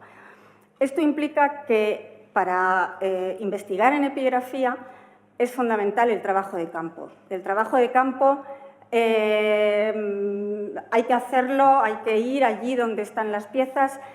Incluso si uno hace epigrafía de un lugar determinado, tiene que irse a otros sitios paralelos donde se puedan ver las relaciones, y de esto es un tema importante del que hablaré después. Entonces, para hacer trabajo de campo en Grecia, ya se ha dicho aquí, es muy importante tener ese acceso a los lugares de Grecia, los museos, hay este apoyo institucional griego y tener allí una escuela y no depender de las demás escuelas. ¿Por qué es tan importante esto para España? Bueno, España tiene una larguísima tradición de estudios epigráficos relacionados, pues, primero con la arqueología y luego o a la par con la lingüística desde época muy antigua, como ha dicho mi colega la doctora Guijarro, ya en los años 50, con los descubrimientos del Micénico, pero incluso desde el punto de vista arqueológico, antes de esa fecha ya los arqueólogos aquí habían empezado a interesarse por la epigrafía, habían empezado a estudiarla. Muchos de ellos eran invitados a Atenas a dar conferencias sobre cuestiones arqueológicas y epigráficas de lo que estaba apareciendo en España. Yo me voy a centrar, o voy a intentar dar en poco tiempo, lo cual no es muy fácil, pero una idea de lo que se está haciendo en epigrafía griega o lo que se ha hecho desde el punto de vista, bueno, en dos campos fundamentales, la lingüística y otro tipo de temas más de carácter literario, cultural, etc. Desde el punto de vista de la lingüística, a raíz de lo que ha explicado mi colega, el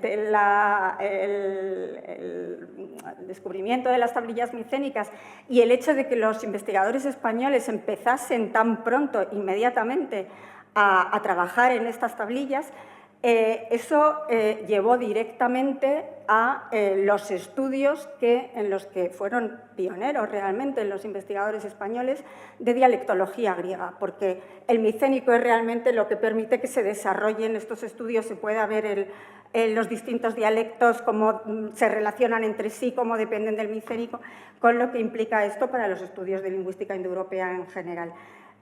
Repetiría algunos nombres, el de Martín Ruy Pérez, Francisco Rodríguez Adrados, José Luis Melena, Antonio López Feire, un poco más tarde, Juan José Moralejo en la Universidad de Alcalá de Henares, Emilio Crespo en la Autónoma, José Luis García Ramón también en la Autónoma y después en la Universidad de Colonia en Alemania. Y también me gustaría citar aquí, porque está muy relacionado con la lingüística y la epigrafía, los comienzos de la gran obra del Diccionario Griego-Español, que es el único diccionario hasta ahora, y esto lo reconocen muchísimo los investigadores extranjeros y nos felicitan a los españoles en muchísimas ocasiones por ello, es el único diccionario que sistemáticamente estudia y despoja todos los términos que aparecen en las inscripciones. Esto es muy importante porque en muchísimas ocasiones las inscripciones, puesto que tienen contenidos distintos a los textos literarios que se nos han transmitido de otra manera, tienen palabras con acepciones completamente nuevas respecto a esos textos o incluso palabras que aparecen en una cronología que no aparecen en los textos o palabras que no aparecen directamente en los textos, o sea, palabras nuevas que solo las tenemos atestiguadas epigráficamente. Hay que decir que este diccionario se le concedió el premio Aristóteles de la Fundación Onassis, que fue pues, bueno, un gran espaldarazo para la obra. Actualmente se sigue toda esa trayectoria y se sigue, y además, como ya nos ha hecho ver también la doctora Guijarro, pues parece que cada vez hay un interés más creciente. Ahora mismo hay varios, bueno, ahora y en las últimas décadas, ha habido y hay proyectos muy importantes dedicados específicamente a la lingüística. Hay proyectos muy reconocidos. Podría destacar las universidades de Salamanca, la Complutense y la Autónoma de Madrid y en parte también la Autónoma de Barcelona. De los proyectos actuales, que hay muchos, no voy a nombrar todos, pero bueno, voy a citar algunos que tienen financiación estatal y algunos de ellos también europea, pues se pueden citar los proyectos coordinados que ya van por no sé si la cuarta, sexta edición. Ha habido muchos proyectos coordinados, sobre todo entre el profesor Julián Méndez Osuna de la Universidad de Salamanca y la profesora María Luisa del Barrio Vega de la Complutense de Madrid, unos proyectos en los que participa también nuestra colega Guijarro. Pues, por ejemplo, fonología y contacto dialectal en griego antiguo, contactos interdialectales en Dodona y Metone, contactos interdialectales en griego antiguo y un proyecto ahora de onomástica y contactos lingüísticos en griego antiguo que también ha dado lugar a avances muy importantes. En general, los avances que se han hecho en la investigación lingüística a través de la epigrafía en España han sido muy grandes, tanto en los dialectos eolios, con García Ramón, María Luisa del Barrio, como en los dialectos dorios. Aquí destaca quizá Julián Méndez Osuna, que hizo ya su libro, que fue un libro importante sobre los dialectos dorios, y ha trabajado mucho concretamente en el macedonio. Otros investigadores como Enrique Nieto, Alcorac Alonso, que ahora mismo está en Lyon, Araceli Estriano. Otra de las particularidades que que está relacionada con la epigrafía, otro tipo de obras que es muy importante en el trabajo epigráfico, porque es la manera de presentar realmente esas fuentes primarias, es la realización de córpora. También aquí se han hecho muchos, se han hecho córpora dialectales que en una colección que ha iniciado la Universidad de Nancy, pero en la que han invitado a participar a muchos españoles. Por ejemplo, la doctora del Barrio ha hecho las inscripciones de Ubea o Enrique Nieto las de Largólide. Y otro español, Jaime Curbera, que es un gran epigrafista que ha hecho dos córpora de la colección más antigua y más importante internacionalmente de epigrafía griega, que son las Inscripciones Graecae, que se hace en la Academia de Berlín. Bueno, este es uno de esos ejemplos en que un español está en Berlín y tiene que estar allí en esa academia para poder trabajar a través de la escuela alemana haciendo trabajo de campo y haciendo edición de Inscripciones de Atenas. Ha hecho uno de los tomos importantes de las Inscripciones de Atenas y ha hecho también el tomo de las deficciones o imprecaciones en laminillas de plomo, que es un tipo de textos que dan una información importantísima, tanto lingüística como de tipo social, sociolingüístico, y son dos ediciones realmente muy reconocidas que han supuesto un avance importante. Curbera es también un poco un enlace para muchos de nosotros, precisamente gracias a que él puede acceder a todo este mundo a partir de, o gracias a la Academia de Berlín. Y bueno, yo misma he hecho un corpus de las inscripciones griegas de España y Portugal en el marco de un proyecto de hace unos años dedicado a trabajar específicamente toda la epigrafía de España y Portugal. Los corpora y el trabajo lingüístico, lógicamente al final o a partir de ahí uno se interesa también por contenidos de otro tipo y ha habido en España o hay muchas ramas de intereses diversos. Había hablado antes de las laminillas del interés o los avances, por ejemplo, de Méndez Osuna en los dialectos dorios. Bueno, pues uno de los testimonios epigráficos en los que él ha trabajado más y en los que ha hecho enormes avances tanto lingüísticos como en otros temas es en las laminillas de Dodona, que son unas laminillas oraculares. La gente iba a este monasterio, a este santuario, a hacer preguntas a los dioses que aparecen en laminillas de plomo. Han aparecido más de 5.000 y ha sido un trabajo en el que ímprobo, en el que ha colaborado este investigador con otros franceses y griegos. Y bueno, para que se vea un poco la importancia ahí, pues recientemente se le ha concedido un doctorado honoris causa en la Universidad de Ioannina, fundamentalmente por este trabajo tan importante que ha hecho en relación con las laminillas de Dodona. La onomástica se trabaja muchísimo por varios investigadores, cuestiones de movilidad de extranjeros, de relaciones jurídicas, temas de lo más diversos. Voy a mencionar un poco más detalladamente dos. Uno es la poesía epigráfica. Esto es algo que es relativamente reciente en la epigrafía internacional en general, porque los textos epigráficos se han utilizado fundamentalmente para cuestiones de historia política, económica, social, institucional, pero se han visto poco como fuentes también importantes para la literatura, para comparar con esos otros textos que se nos han transmitido mediante manuscritos. La doctora Guijarro hizo ya su tesis sobre epigrafía epigráfica y hay ahora mismo algunos centros.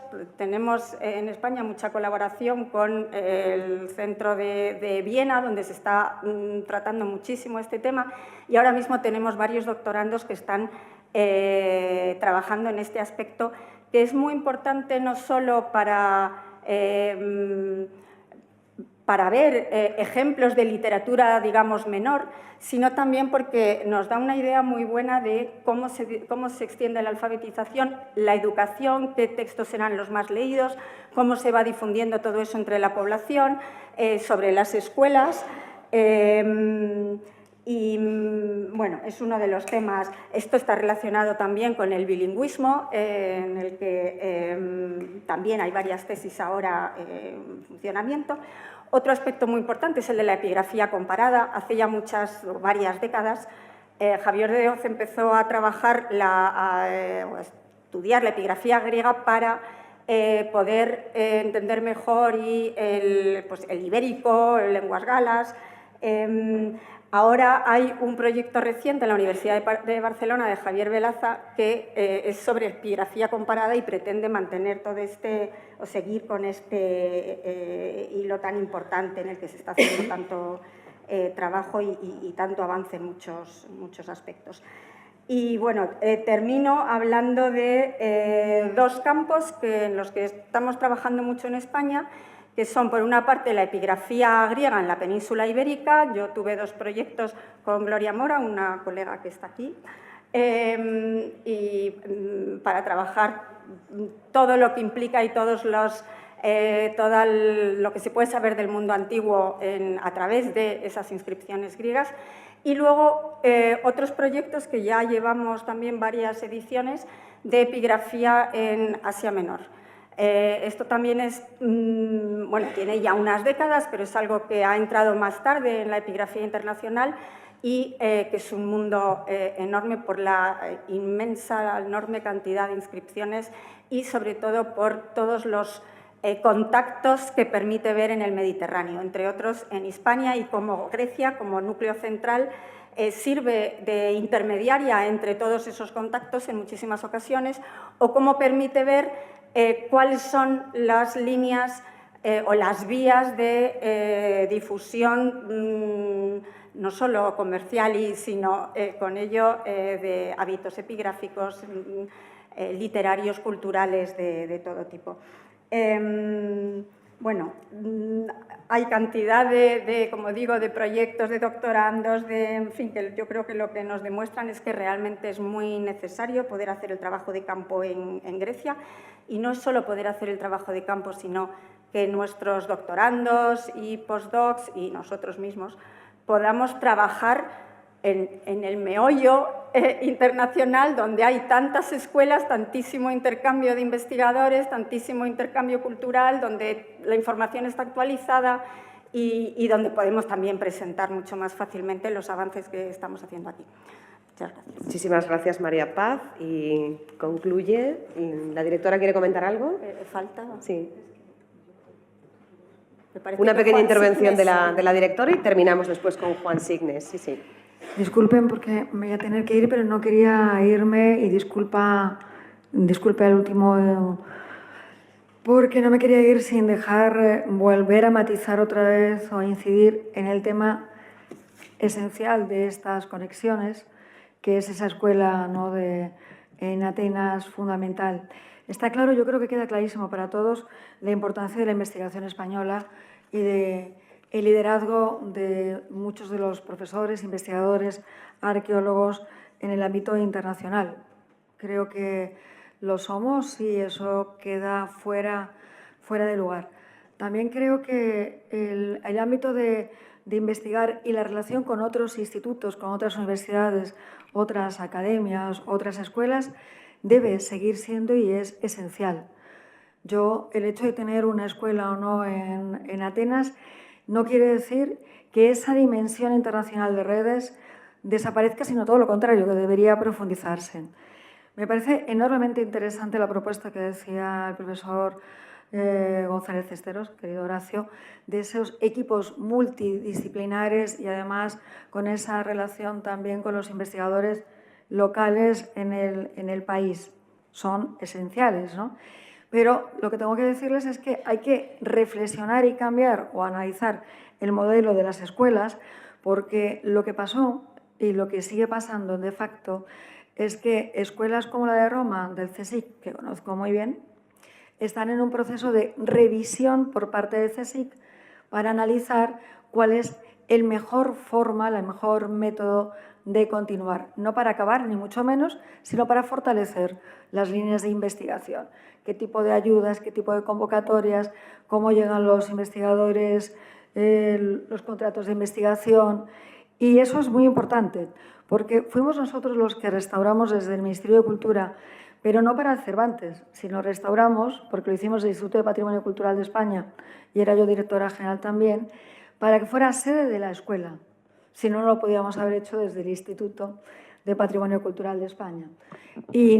Y después, afortunadamente, el Cervantes ocupó y no se quedó el edificio vacío, ¿no?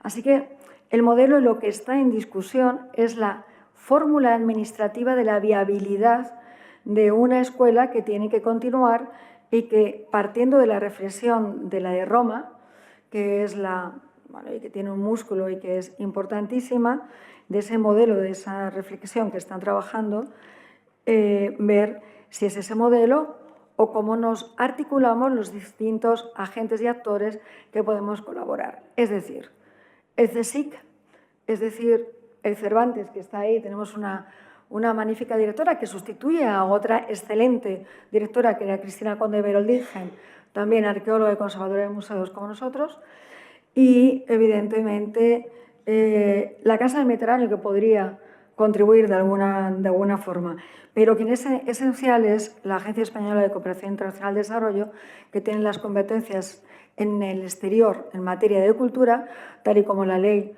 de Cooperación y de Asuntos Exteriores, nuestros asuntos exteriores, nos marca, y que es el paraguas en el que tenemos que entrar todos. Desde el Ministerio de Cultura, evidentemente, vuelvo a ratificar no solamente la decisión que ya arrancó con José María Luzón y que desde luego yo continué y que continuaré, pero nosotros tenemos que ir arropados porque no tenemos la competencia plena para actuar en el exterior después de la Ley de Patrimonio Histórico y de las comunidades autónomas y del ámbito internacional, como se ha ido articulando en el ordenamiento jurídico de nuestro país. Más allá de ser arqueóloga, de ser conservadora de museos y ser directora general, soy gestora y, bueno, desde luego, nosotros vamos a hacer todo y más para que sea así y que sea un horizonte muy rápido. Tenemos la suerte de tener un embajador muy activo también, que canalizará a ECID seguramente, y desde este museo emplazo a mi magnífica directora y compañera a seguir también trabajando en la línea de fortalecer la arqueología española y, ¿por qué no?, el rol también de coordinador y articulador en el territorio, al menos en el ámbito de la política museística del Museo Arqueológico Nacional. Yo también he vuelto a animar a Iberia Graeca y, en este caso, al Museo de Arqueología de Barcelona, porque cuantos más seamos, más rápido iremos. Pero disculpar de verdad no quiere decir que no me interesa muchísimo. Yo estudié también griego y defiendo totalmente el griego, pero me tengo que ir porque no he podido más que adelantar un tren para venir, pero el otro compromiso no lo podía quitar. Se queda Isabel y me trasladará todo. ¿Lo tengo? Claro que lo tengo. Lo tengo, no sé quién me lo envió, si fuese tuyo, creo. Fue ella. Me lo llevo de todas formas porque me lo vuelvo a llevar para dárselo al ministro de Cultura, ¿vale? Y hacer esa pinza en la que tenemos. Tengo una reunión con el instituto, con el CSIC, con el ¿cómo se llama? El vicedelegado consejero de investigación para hablar de la arqueología en el exterior, y os aseguro que lo pondré encima de la mesa de nuevo, con el mandato, que es una reivindicación a gritos, ¿no?, escrita y verbalizada por todos, de que esa escuela, ellos tienen también que actuar en esa escuela con el modelo que consideren. No pasa nada si cambiamos modelos, ¿vale? Perdón a todos y discúlpenme, pero les aseguro que no he podido cambiar más mi agenda. Nada, muchísimas gracias, Ángeles Albert. Tomamos nota también aquí de los deberes en el Museo Arqueológico Nacional y vamos a cerrar la mesa con la intervención del profesor Juan Signés, catedrático de Filología Clásica de la Universidad Complutense de Madrid, igualmente con una trayectoria de investigación muy grande, con una proyección internacional, estancias, publicaciones en revistas. Por favor, profesor. Sí, muchas gracias. Bueno, voy a intentar ser breve, ya se van haciendo un poco larga la sesión e intentaré ser lo más rápido posible. Ante todo, dar las gracias por mi presencia aquí, no personal, sino en representación de la Sociedad Española de Bizantinística que presido, puesto que, bueno, en los últimos años los estudios bizantinos no son algo ya periférico, sino son central en la consideración de muchos colegas que evidentemente han tenido una mayor tradición y un mayor peso en el estudio de las relaciones de lo que es el mundo griego con España. Nosotros somos una disciplina más joven, somos una disciplina fuerte, dinámica, pero como ha dicho también Jaime Almansa antes, es una disciplina que no tiene una proyección académica en el sentido de unos estudios reglados en las universidades españolas y que, por lo tanto, necesita mucho del impulso y de la voluntad no solo de personas individuales, sino de sociedades como la nuestra que intentan coordinar y impulsar este tipo de actividades. Es evidente que, aunque bueno, tenemos décadas de presencia en España, solo diría yo que en los últimos 20 años hemos sido un poco ya imprescindibles en este tipo de reuniones y, por lo tanto, es para mí un honor estar aquí. Bizancio es la gran desconocida, digamos, en el panorama no solo educativo, sino en general cultural español. Bizancio, que es el nombre que damos al Imperio Romano en la Edad Media, pues el Imperio Romano no desaparece en el siglo V, sino que continúa en la parte oriental, eso sí, controlado por los griegos. El Imperio Romano se heleniza, los romanos conquistan Grecia y luego los griegos de alguna manera conquistan Roma a partir del siglo VI y hacen suyo el imperio que dura hasta el siglo XV. Estamos hablando de eso. Estamos hablando de un imperio que se queda en la parte oriental del Mediterráneo, pero que, como indica el libro del que se ha hablado antes, mantiene numerosas conexiones con la remota península ibérica en la parte occidental en distintos momentos de su larga historia. Estamos hablando de 1200 años de historia del Imperio Romano en la Antigüedad y en la Edad Media, en los que las conexiones son obviamente no tan intensas como con otras áreas más próximas, pero sí interesantes y esenciales para entender incluso la historia de España. En el periodo visigodo, por ejemplo, como saben ustedes, parte de la península está, diríamos, en manos del Imperio Romano, con lo cual sobra decir aquí que centros como Málaga, Cartagena o Valencia incluso, porque Valencia se ha reivindicado como parte de la Hispania bizantina en un congreso que hemos celebrado justamente en este verano, en junio, en la Universidad de Valencia, con 140 comunicaciones. Son los congresos que organiza habitualmente la Sociedad Española de Bizantinística cada 3 años, los congresos nacionales. Es decir, Valencia, Málaga, Cartagena son ciudades bizantinas, ciudades que no solo traen cosas de Oriente, sino que llevan cosas de Occidente y que son, digamos, fundamentales para confirmar o conformar la ideología del mundo visigodo, del reinado visigodo, que se orienta en gran medida hacia el imperio. Luego, cuando llegan los musulmanes y se crea primero el Emirato y luego el Califato de Córdoba, las conexiones continúan. Hay decenas de embajadas entre Constantinopla y Córdoba en el siglo X. Resultado de alguno de esos contactos no solo son los mosaicos del mihrab de la mezquita de Córdoba, que son hechos por artesanos bizantinos, sino un intercambio de libros y, digamos, científicos y filosóficos entre Constantinopla y Córdoba, que bueno, pues están inmersos dentro de ese afán por el saber que tienen los califas cordobeses del siglo X. Luego vienen las cruzadas, que les voy a decir, y luego finalmente la Corona de Aragón. La Corona de Aragón que, diríamos, en esta visión un poco tristemente compartimentada que tenemos de la historia de España a nivel nacional, pues en algunos ámbitos se estudia más la historia de la Corona de Castilla, en otros más la Corona de Aragón, pero la Corona de Aragón tiene una importancia nacional por traer todo lo que es Oriente a España, abrir, digamos, incluso al humanismo y al Renacimiento, a una Castilla más encerrada, diríamos, con respecto al mundo mediterráneo, y, digamos, no es solo ya la presencia de los catalanes en Atenas durante 100 años, o, diríamos, presencia de contactos artísticos, comerciales, recogidos en los archivos, sino es mucho más. Las primeras traducciones de textos griegos a una lengua moderna están hechas por Juan Fernández de Heredia, al servicio de la Corona de Aragón. Son las primeras traducciones de textos griegos clásicos a una lengua española, que es el aragonés, que no es ni siquiera el castellano.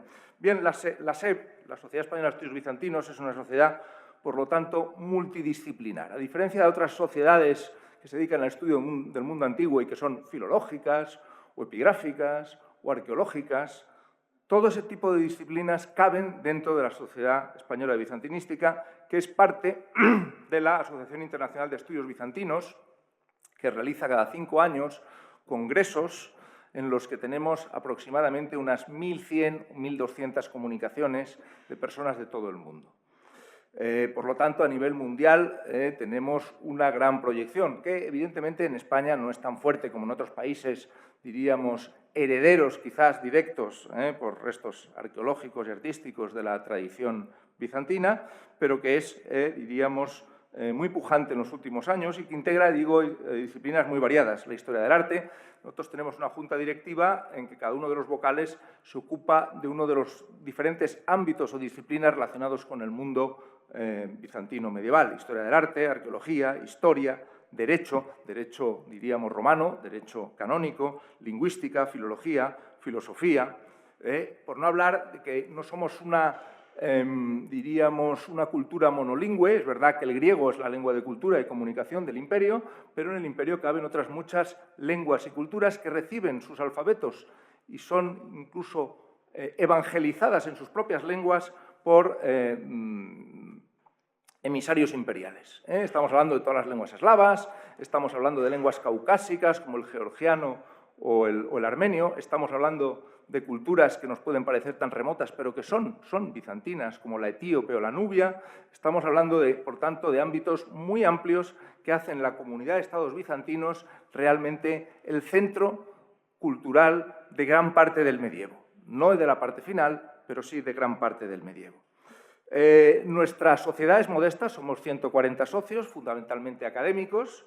Es verdad que hay estudiantes, hay tesis doctorales leídas en nuestro ámbito en España, tenemos cada vez más jóvenes investigadores en nuestro ámbito. Gracias a las redes internacionales, pues efectivamente podemos dar cabida a este tipo de estudios. Y nuestra sociedad, con sus 140 miembros, pues financia todo tipo de actividades. Por supuesto, nuestros congresos nacionales cada 3 años, vamos, una media de 100 comunicaciones, en todos estos ámbitos y disciplinas. Por supuesto, tenemos una revista especializada, la revista de estudios bizantinos. Tenemos boletines periódicos online en los que informamos de curiosidades y novedades y a los que invitamos a cualquiera de los presentes a que participen, digamos, en un tono menor y divulgativo. Tenemos premios a tesis doctorales leídas en nuestro ámbito. Y tenemos, sobre todo, subvenciones a todo tipo de actividades que se relacionen con el mundo bizantino. Evidentemente, esto es la sociedad. Hay grupos de investigación dedicados a Bizancio en distintas universidades. Estoy pensando en Salamanca, en Granada, en Barcelona. Ahora en Valencia esto ha recibido un impulso con el nuevo congreso. Grupos de investigación que realizan actividades que también intentamos subvencionar. Tenemos series de publicaciones, por ejemplo, la colección de textos bilingües Bucoleón, que también patrocina la Sociedad de Estudios Bizantinos, que publica literatura bizantina, la gran desconocida por la ausencia de traducciones al castellano, pero que es una literatura, créanme, que tiene que huir un poco de los tópicos, diríamos, de esta visión un poco, diríamos, teológica o centrada en la Iglesia, que en determinados ámbitos occidentales se ha creado del mundo bizantino. Intentamos romper esa imagen y hay una poesía satírica, una poesía epigramática, pues muy entretenida, hay, digamos, novela, hay novela bizantina, hay muchos textos que se van a publicar en esta colección de clásicos Bucoleón. Tenemos también el CSIC, una colección de estudios Nueva Roma, centrada también en el ámbito medieval y fundamentalmente bizantino. Nueva Roma es el nombre que se da habitualmente a Constantinopla, que tiene ya decenas de números aparecidos, esta serie monográfica. Y bueno, en definitiva, no quiero alargarme mucho, hemos hablado todos aquí mucho, pero sí les quería citar a propósito de lo que es un poco la situación de los estudios bizantinos, como civilización que aquí, de alguna manera, no tiene...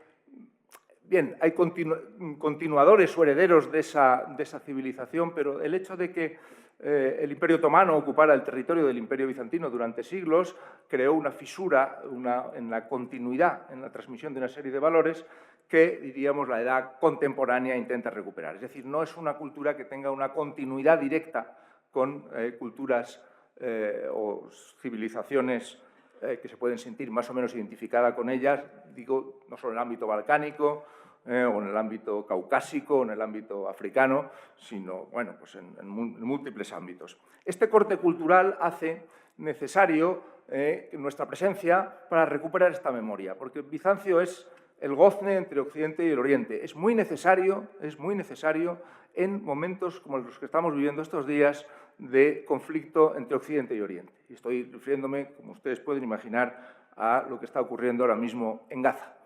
No es casualidad que el grupo de investigación Bósforo, que como su nombre indica, pues es una especie de estrecho, pero también de puente entre Oriente y Occidente, sea el que haya organizado la semana que viene, y están ustedes todos invitados, en la Universidad Complutense de Madrid, una jornada dedicada a la historia de Gaza. Una jornada académica dedicada a la historia de Gaza y que de alguna manera intenta luchar contra este memoricidio de la identidad de civilizaciones y de culturas que realmente no tienen defensores. No ha habido muchas jornadas académicas, que yo sepa, en la Universidad Española y concretamente en Madrid, destinadas un poco a reivindicar la memoria de Gaza. Vamos a intervenir bizantinistas, van a intervenir egiptólogos, van a intervenir, por supuesto, arabistas, historiadores, en una jornada conjunta que, diríamos, refleja un poco la sensibilidad que tenemos a esa rescate de la memoria que consideramos es esencial para aquellas culturas o civilizaciones que de alguna manera ven cuestionada su identidad. Quería terminar con este pequeño ejemplo, creo que es pertinente decirlo en el día de hoy y no quiero alargarme más porque yo creo que ya hemos hablado mucho todos y se ha hecho un poquito tarde. Muchas gracias. Muchísimas gracias.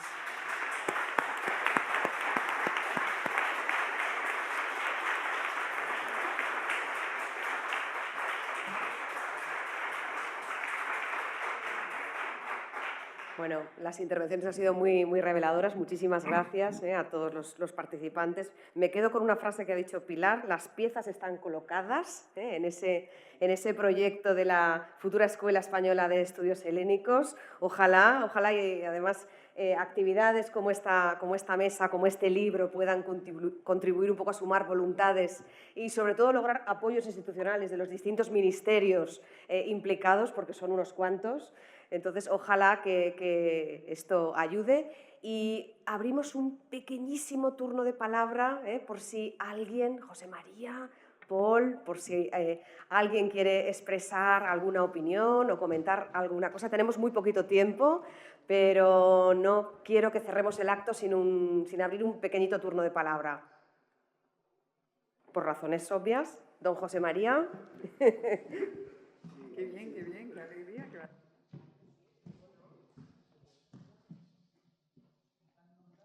Os felicito y es esperanzador ver que estáis tan interesados en que haya una escuela en Atenas. Eso que nos habéis descrito, de tenemos que recurrir a la finlandesa, a la americana, el panorama está mejorando. Ahora podéis recurrir también a la china.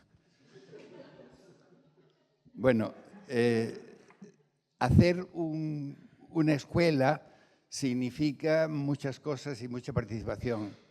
Yo voy a decir dónde dejé el tema. Yo fui director general de Bellas Artes con Jorge Semprún y con Soletura. Dos ministros que entendieron perfectamente el tema. En exteriores había una persona fundamental que se llamaba Delfín Colomé, que murió. Nosotros dejamos redactada lo que se llama una orden ministerial conjunta, porque el proyecto iba a ser un proyecto conjunto de exteriores y de cultura, marcando perfectamente lo que cada ministerio tenía que hacer. Cultura compró la casa, fui yo, a Atenas. Ese que salía en la foto, estaba yo, era Pablo Yevenois, de exteriores. Fuimos exteriores y cultura. La idea de tener una escuela ahí no es solo tener un edificio. ¿Qué más se necesita? Se necesitaba una biblioteca allí. Y le pedimos a todas las universidades, al Instituto Alemán, tal, nos hicieron una donación de libros que tenían que ver con lo que podía tener España allí, hacer visible como biblioteca. Eso vino aquí al Museo Arqueológico Nacional, no sé qué ha sido de todo ese fondo. Además de eso, había que encauzar, y siento que no esté la directora general aquí, las excavaciones arqueológicas en el exterior tenían que tener presupuesto para poder financiar. Ahora mismo, un presupuesto que ella dejó con 1 millón de euros para todo el mundo y que ahora mismo está en 300.000 euros, comprenderás que poco se puede hacer en Grecia y pocos proyectos se pueden hacer. De manera que lo primero que hay que hacer es saber quién va a poner dinero para que esa escuela no sea un edificio de paso de la gente, sino que tenga una actividad. Segundo lugar, tiene que haber becarios. Ya los hay becarios que van de las universidades, que van de las comunidades autónomas, pero que pueden, el modelo es el americano en Grecia, que siendo de todos, ahí confluyen. tiene que ver quién va a dar becas, lo mismo que se dan las becas de Roma, lo mismo que se dan... Todo eso es presupuesto. Presupuesto que hay que negociar con Exteriores. Exteriores puede dar un número de becas. Y con Hacienda. Cultura puede dar... Bueno, no, tú ajustas tu presupuesto y destinas un dinero y lo pones en otra cosa. Eso se puede hacer. Vamos, a la hora de hacer presupuestos se puede sacar dinero para eso, como hice yo para comprar una casa. O sea, que eso no es problema, se hace. Entonces, compré esa casa y compré una en Egipto, o sea, que la de Egipto ahora mismo me parece que está en ruinas. Entonces, porque me alegro ver que estáis defendiendo un proyecto en Grecia, pero es que no es solo en Grecia, es la presencia española. Es que tenemos abandonada también en nuestra actividad profesional, tenemos abandonada toda Iberoamérica. Es que con 300.000 euros no puede estar en ningún sitio. En fin, es todo un proyecto que va más allá de Atenas, va más allá de la casa, va más allá de todo. Es un proyecto grande en el que tienen que colaborar los que en el fondo pondrán el dinero. Si no, mientras tanto, bueno, menos mal que tenemos a los chinos. Muy bien, muchas gracias, José María. ¿Alguna intervención más? Bueno, pues os agradecemos la paciencia, que os hayáis quedado hasta el final y continuaremos defendiendo el proyecto. Muchísimas gracias a todos.